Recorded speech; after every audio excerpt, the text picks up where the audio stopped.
Good evening.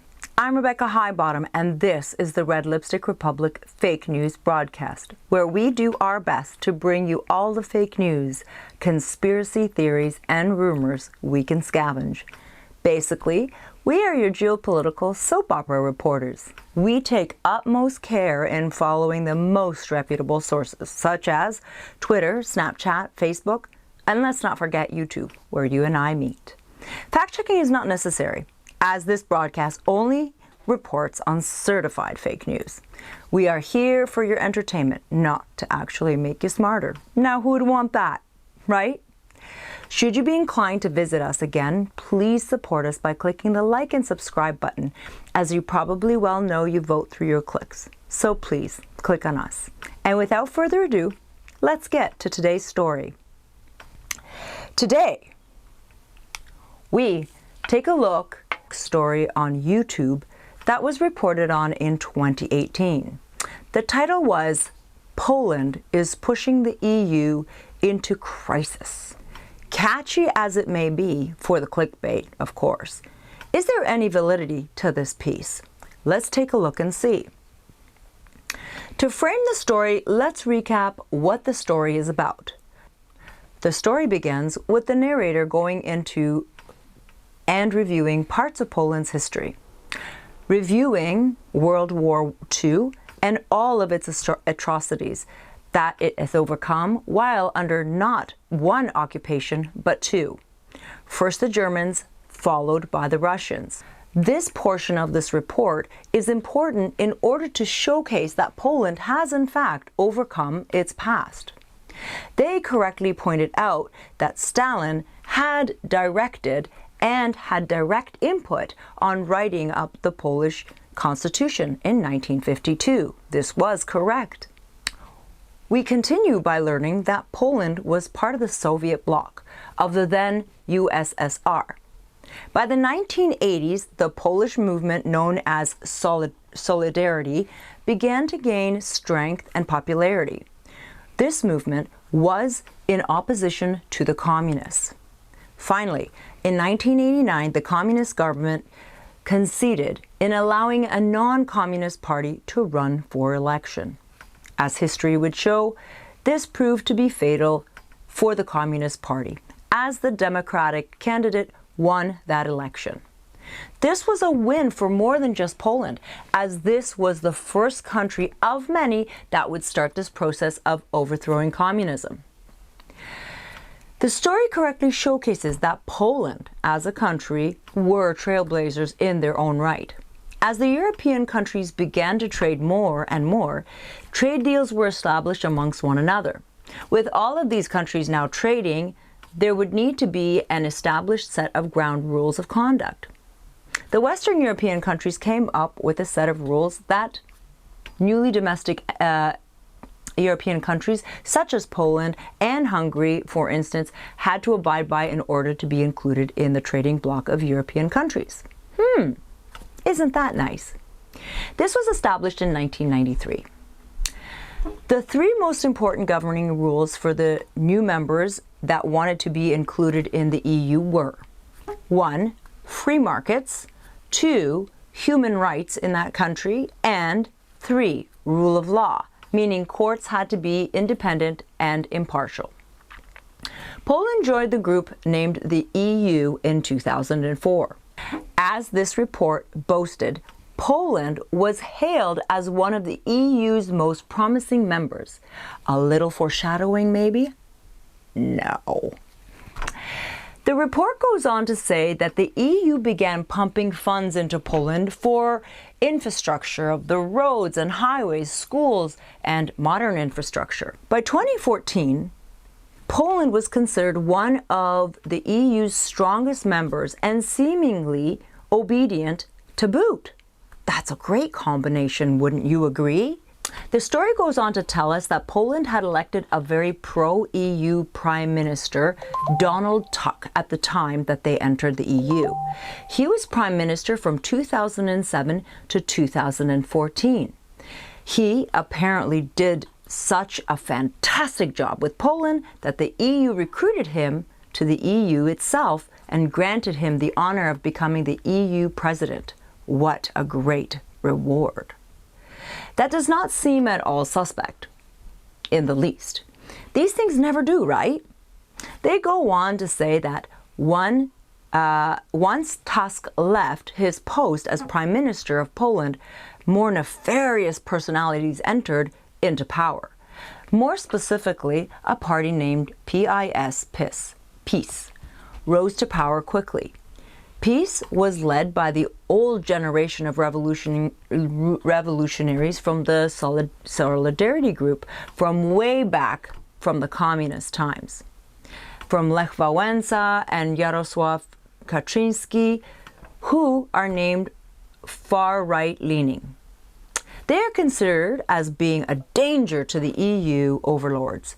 Peace, PIS, stood for freedom of Poland and did not want to be controlled by the USSR, and seemingly they do not want to be controlled by the EU either. This, as you can imagine, is an issue for the EU, as they're the ones that want to be in control, and it is stated so in this story that we are covering. As we move on in the story that Vox so nicely lays out for us, we will do our very best to keep our smarty pants comments to ourselves. Peace, it goes on, declared that Poland had pledged to take back its sovereign independence, legally or illegally, and we know just how honest the law can be, right? Sorry, another microaggression. I promise I'll get better. Poland's current government began slapping media outfits with fines that put out coverage they deemed as false. Wow, can you imagine a news media coverage that is trying to manipulate information or control the narrative? No. Never. Has that ever happened? No, not ever. Sorry, I did say I was going to not be smarty pants. The media is always telling the truth and nothing but the truth. Okay, sorry, let's focus. The New York Times hailed that Poland nationalism threatens the European Union's values. What values? The EU is not a country or a nation. How then can they have values? The New York Times goes on to say, more important than values, it threatens the cohesion of the EU as a whole. These are bigger and bigger problems they're presenting. It seems that this EU is quite fragile, if this report is correct. I mean, let's face it, if one little country can topple this well-oiled and running machine, how strong is it? Poland is being called out on their 2017 March of sovereign nationalism. They are against fully open borders. The march represented the nation's disapproval of open borders against the complete dissolution of their own unique Polish customs and traditions of their ancestors dating back as far as they can remember. The EU, as you might expect, lost its mind due to the loss of control over Poland, that is, and of course its defiance. They invoked Article 7. What is Article 7? It sounds very nefarious. They considered it a nuclear option against its nations that disobey. This is and would be the very first time Article 7 has been used in history. Article 7 allows the United Nations to strip Poland of its right to vote in the Union.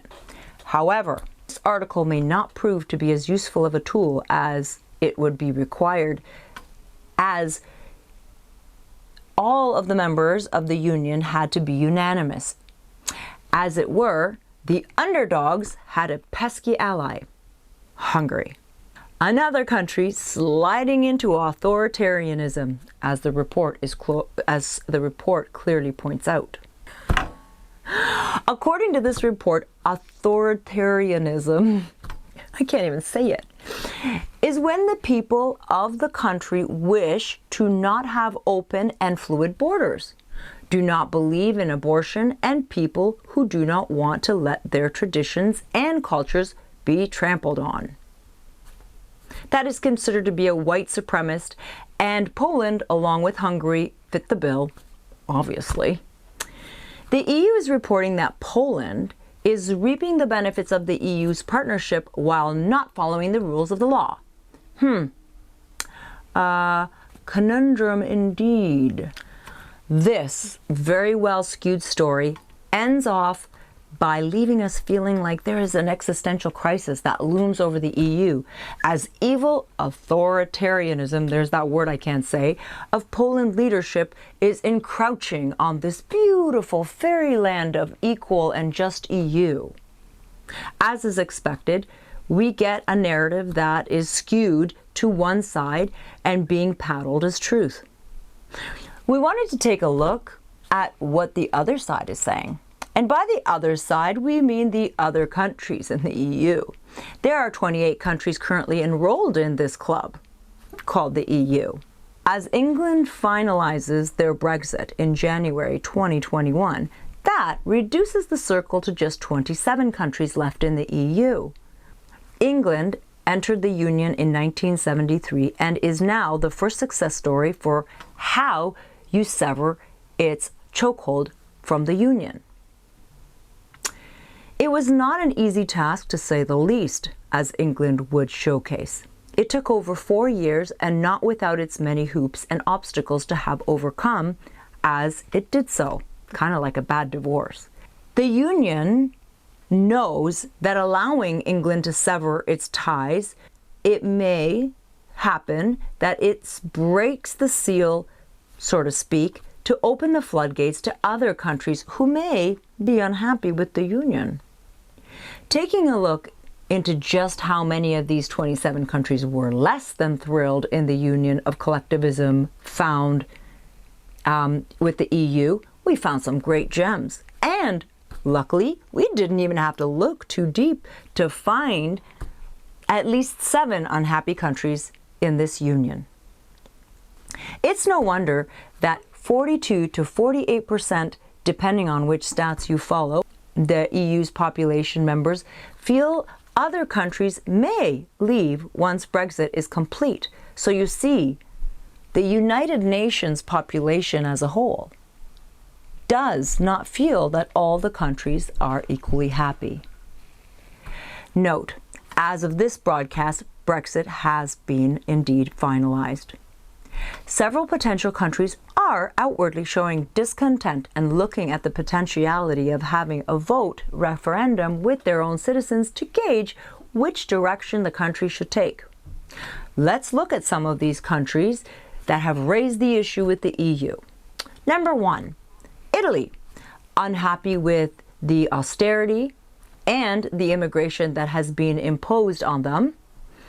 At this point, it would be very difficult to separate from the EU as they officially switched from their currency, to the euro, thereby making it massively challenging to switch back to the lira. This does in fact complicate things, and this complication would highlight just one hurdle that should they want to start this process. Number 2. Hungary.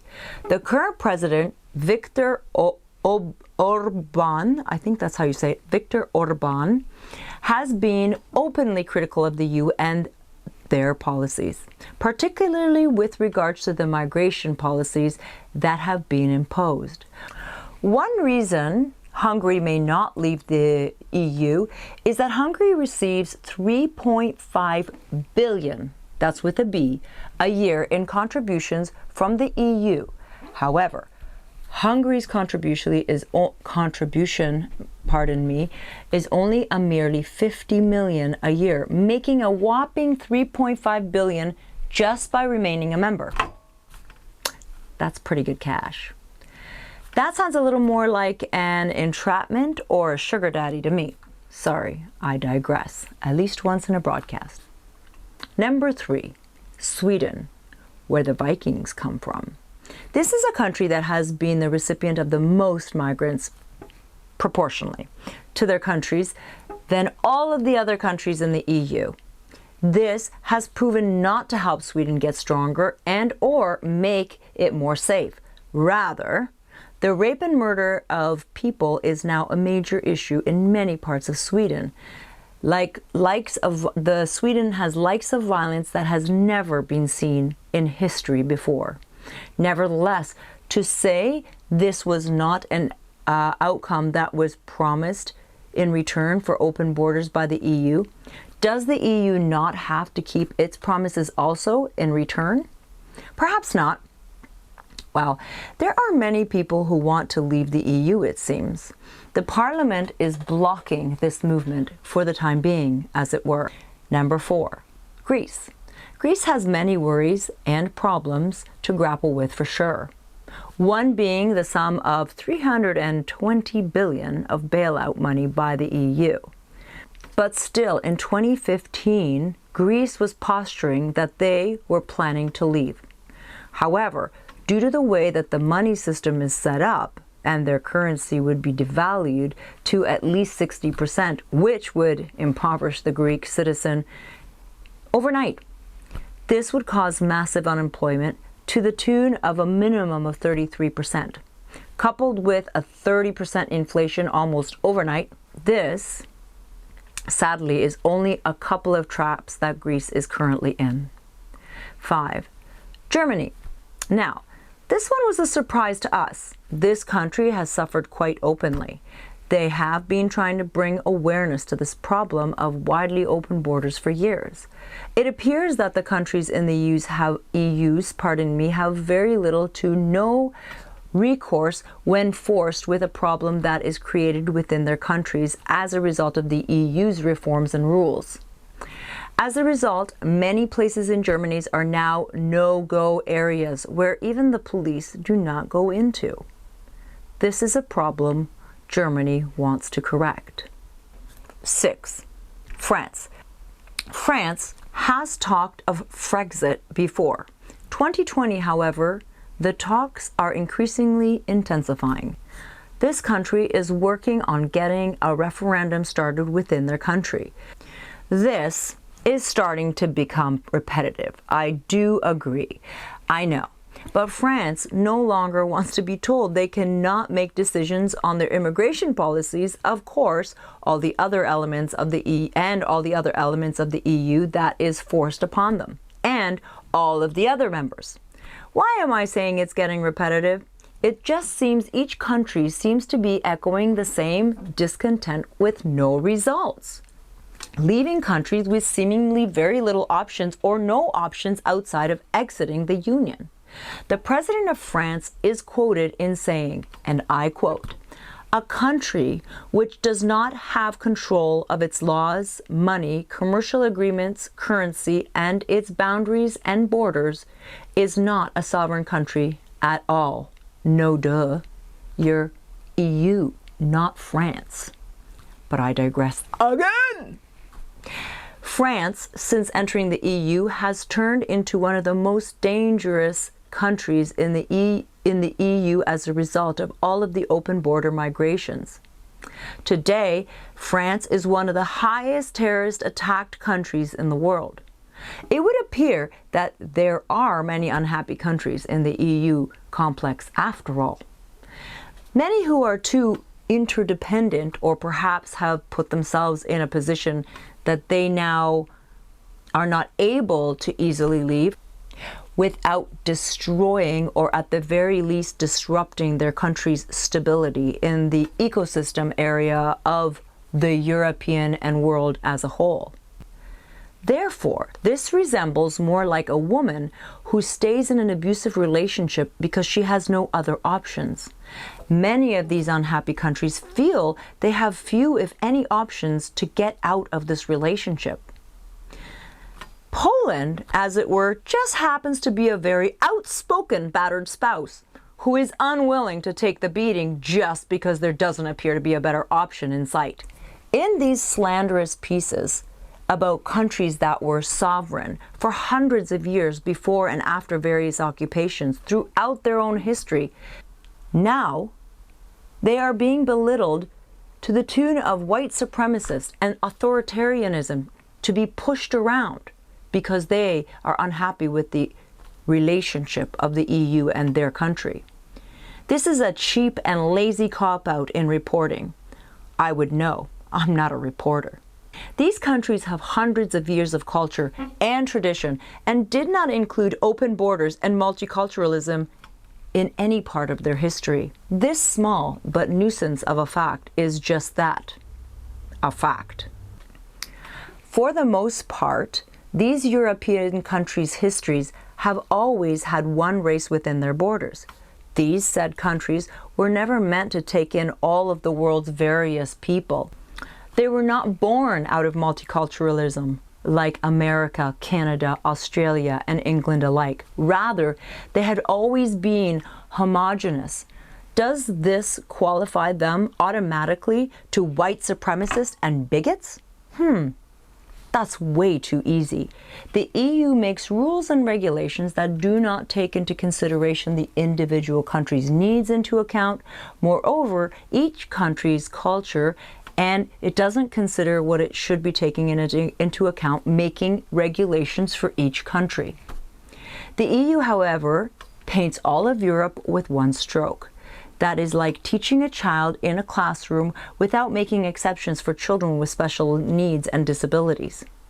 Not considering your audience is a very unwise way of running a European Union that was including many different and unique members within it. This, sadly, is just one of the issues facing the EU of tomorrow. As countries coming out one by one with their displeasure of the EU policies, the EU will have to pivot in one of two ways. They will A, begin to listen to their partners and adjust to a better, more even out policies that are more fitting and accountable, or be forced with a very real possibilities that countries will begin to leave the EU regardless of the penalties. The way we see it, the EU must begin to operate from a place of not only uniting Europe, but also from a position of treating each country individual in relation to their traditions and cultures. This would fare more sustainable in the long run, because what's good for Europe may not necessarily translate as being good for any one individual country within Europe. There should be factors that are considered in making laws not only based on culture and tradition, but also location and climate, as there's a wide variety of climates within Europe and the Union. Not all climates are viable for each situation. We understand it is very apparent that many people in North America, whether US, Canada, Australia, or England, that the concept of a homogeneous society, may at first look like a racist or uninclusive society. We in the West have enjoyed multiculturalism with all of its pros and cons, but we as a country were built with multiculturalism as a foundational block. It really is hard to understand the mind frame of our European counterparts.